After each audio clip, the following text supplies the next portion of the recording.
Com a palavra, o presidente do Congresso e presidente da Sociedade Brasileira de Clínica Médica, professor doutor Antônio Carlos Lopes.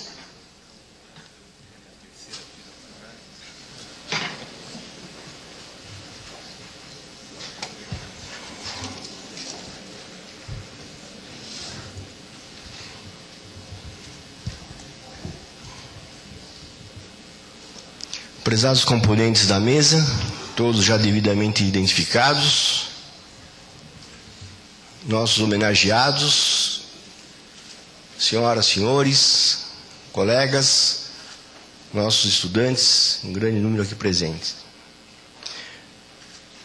Boa-vinda a todos, e queria dizer de início que este é um momento histórico dentro da Sociedade Brasileira de Clínica Médica e até mesmo dentro da nossa medicina. Um momento histórico porque fazemos um congresso em que contamos com a presença de 6.000 participantes oriundos de todos os estados do país. Não tem nenhum estado que não esteja aqui representado através de um congressista.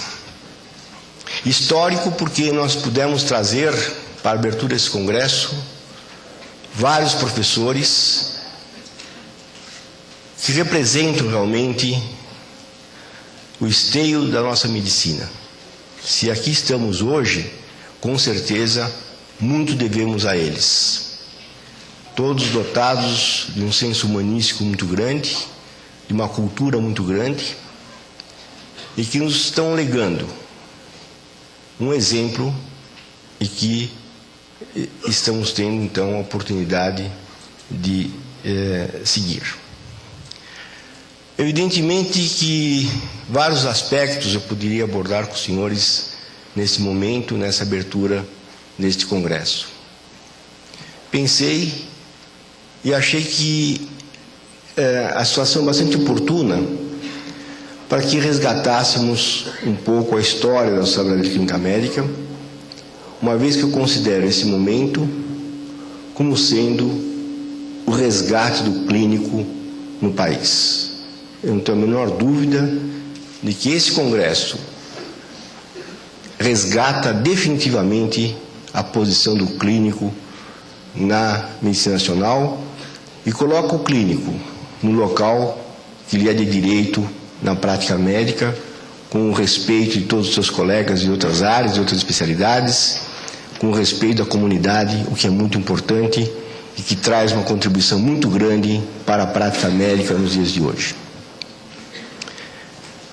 Assim sendo, eu quero projetar aos senhores alguns slides que representam essa história da Sociedade Brasileira de Clínica Médica, porque considero realmente um momento histórico, um momento muito importante, fugindo até um pouco do protocolo, que é realmente não se apresentar slides ou projeções numa abertura de um congresso. Mas eu volto a dizer, para mim é um momento muito importante, de grande satisfação, de grande alegria, e eu gostaria que todos compartilhassem comigo desse momento. A Sociedade Brasileira de Clínica Médica, fundada em 1989, com o professor Edson bem salientou, na contramão, no momento em que a tecnologia aflorava, né, e que... como é que faz para passar o slide? Em que a tecnologia aflorava, né?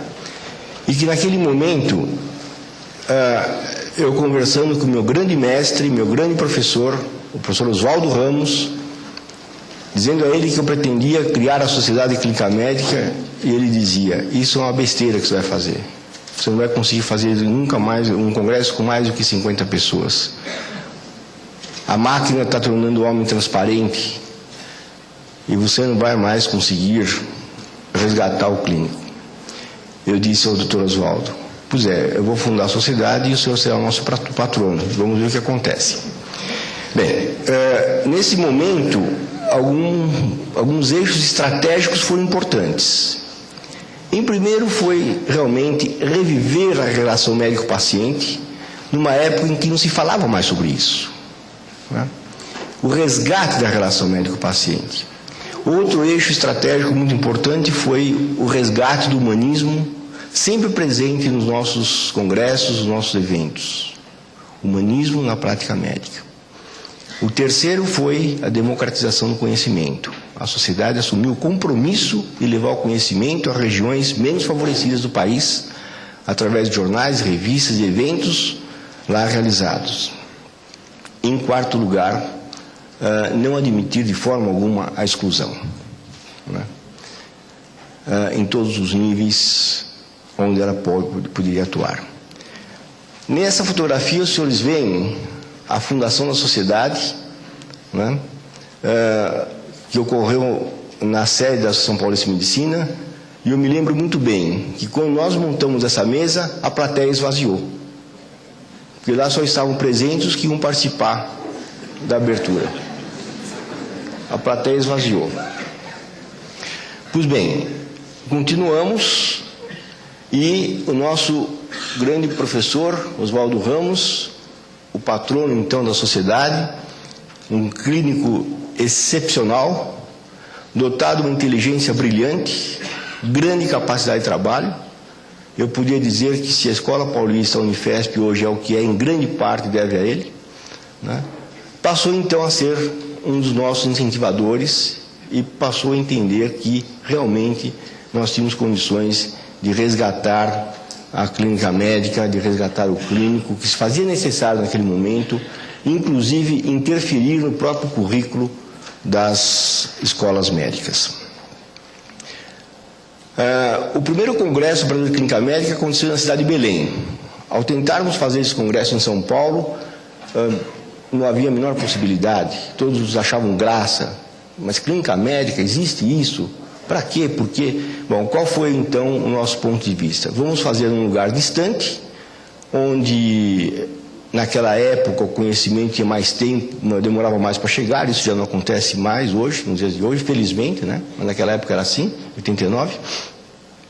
Então fomos organizar esse congresso em Belém, e lá quando aparecemos com essa ideia, parecia que estava caindo um ET naquele momento, né? Porque todo mundo ficou meio sem saber o que estava acontecendo. E aqui está a mesa de abertura desse congresso, e que contou já com a presença de 800 pessoas, e lá fizemos pela primeira vez a prova do título de especialista. Aqui os senhores têm o congresso ainda, né? Lá em Belém. Dentro dessa caminhada, nós entendemos que seria necessário ter um veículo de comunicação com os nossos associados, que estavam crescendo rapidamente em número, né? E tivemos o Jornal da Sociedade, que está aí representada para a sua primeira edição do jornal. Depois nós tivemos o segundo Congresso Brasileiro de Clínica Médica, já em São Paulo, né? Contando com 1.800 participantes. O jornal evoluiu e exigiu que fosse sendo aprimorado, né, no seu layout. Fomos aprimorando esse jornal, em que hoje ele atinge praticamente 10.000 pessoas em todo o país, e que passou a ter uma vertente associativa muito importante, uma vertente acadêmica muito importante, né?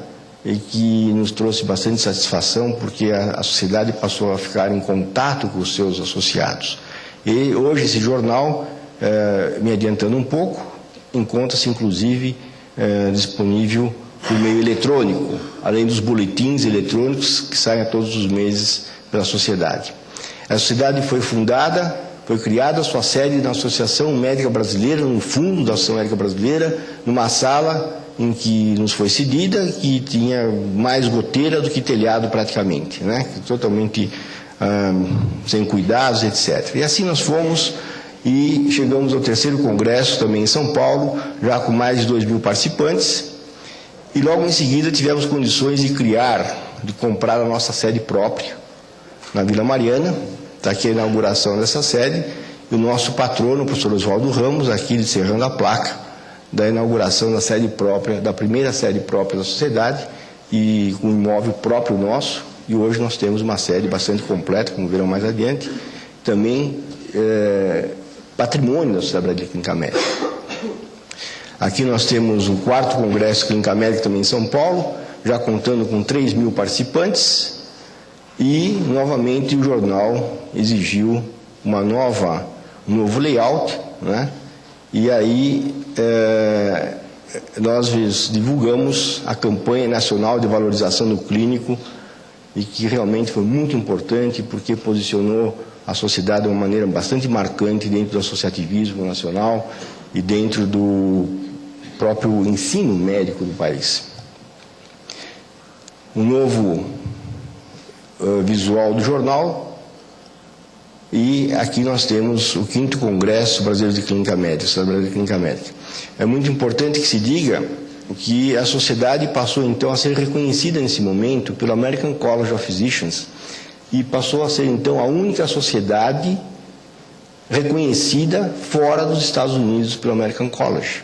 E além disso, nós tornamos o Brasil definitivamente afiliado ao American College of Physicians. Até então o Brasil não era afiliado ao American College, e nós conseguimos torná-lo definitivamente afiliado, uma vez que nós atingimos a marca de 130 fellows, que era o mínimo necessário para que se pudéssemos ter. E os americanos, vindo aos nossos congressos, ficavam impressionados com o número de participantes em cada um deles.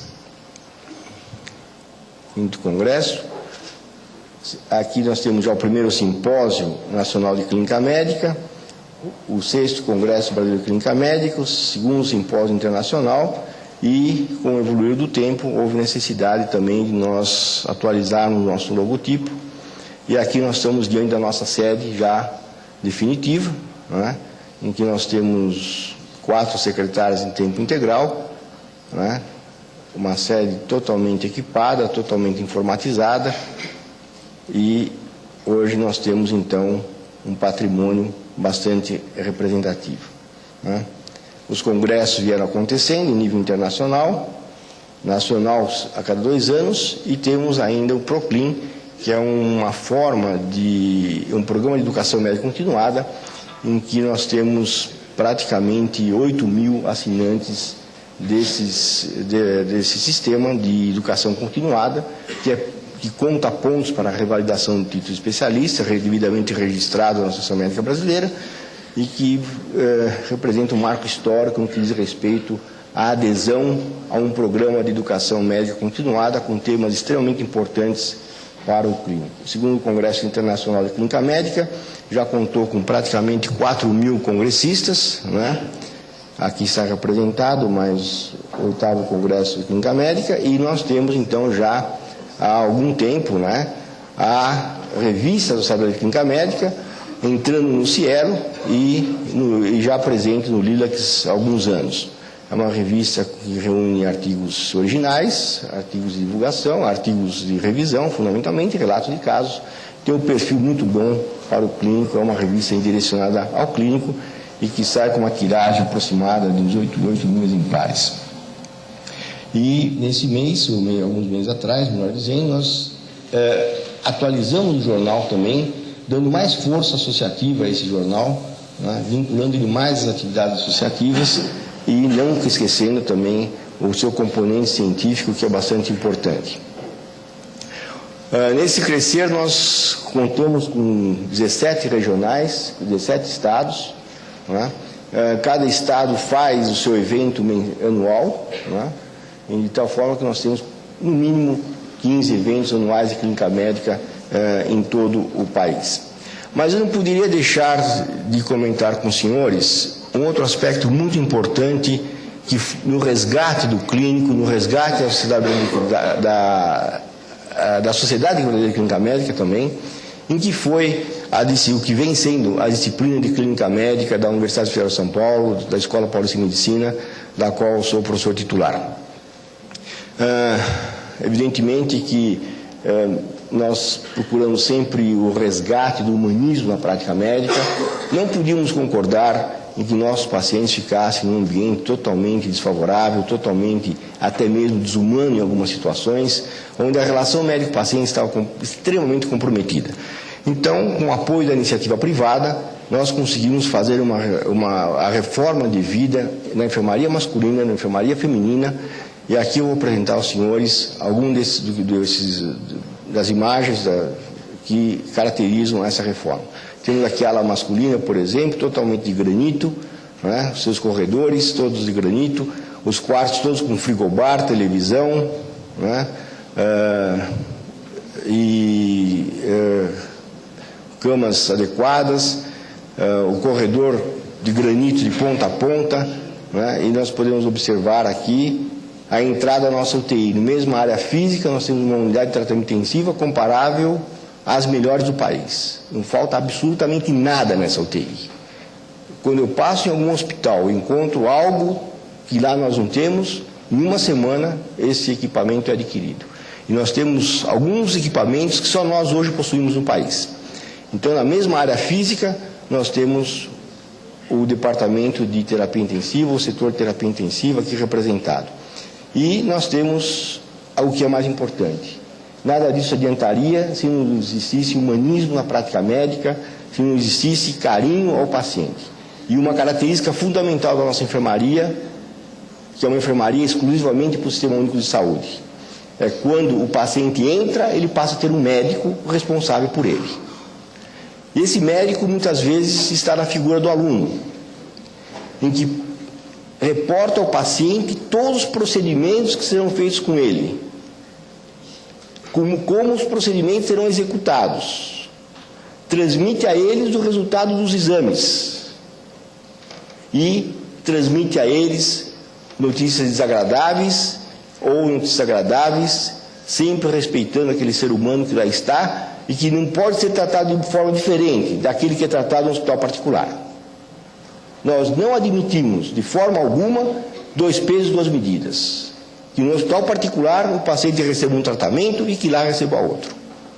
De tal forma que essa imagem representa muito bem a mão de um dos nossos residentes, que inclusive está aqui presente, né, com o carinho com que ele trata os nossos pacientes.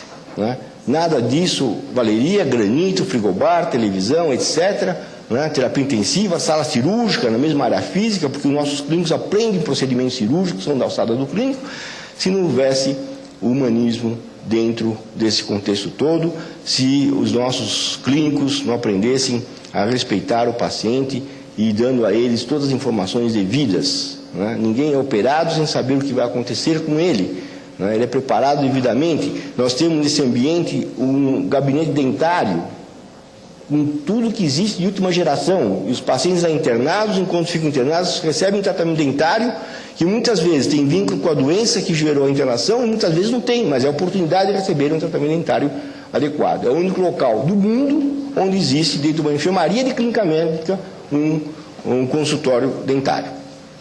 Então, eu volto a dizer que tudo isso é importante desde que o paciente seja respeitado do ponto de vista humano e que saiba-se passar a ele notícias desagradáveis, o que é mais importante do que passar notícia agradável, evidentemente, e saiba transmitir a ele qual é a doença que ele tem e também transmitir à família de tal forma que possamos praticar uma medicina semelhante ou melhor até do que aquela que se pratica nos hospitais diferenciados. Porque nós dizemos sempre que o aluno é como uma casa em construção.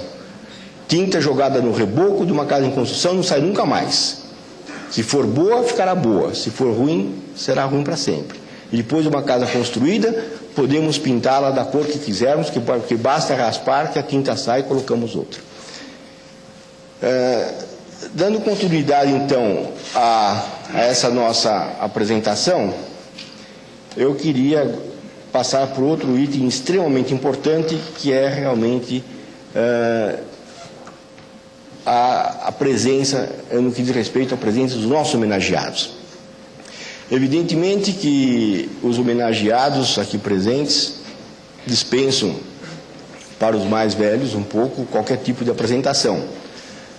Para os mais jovens, é preciso que se diga, como já disse anteriormente, que eles representam realmente o esteio da medicina brasileira. Evidentemente que nós temos muitos outros professores importantes em todo o país. Em cada congresso nós traremos outros homenageados dos outros estados que representaram cada um da sua cidade, seu estado, algo de muito importante para a prática médica, para o ensino da medicina. Uma comissão houve por bem, neste momento, homenagear esses nossos professores que realmente marcaram presença, que trouxeram uma contribuição extremamente importante para a prática médica, não apenas na transmissão de conhecimento, porque isso não é tão difícil transmitir conhecimento, mas muito mais no que diz respeito à educação médica, à cultura médica. Educação médica é diferente de transmissão de conhecimento. Transmissão de conhecimento é apenas um elemento dentro da educação médica, né? E eles nos trouxeram, nos ensinaram, nos deram a oportunidade de aprender educação médica de importância.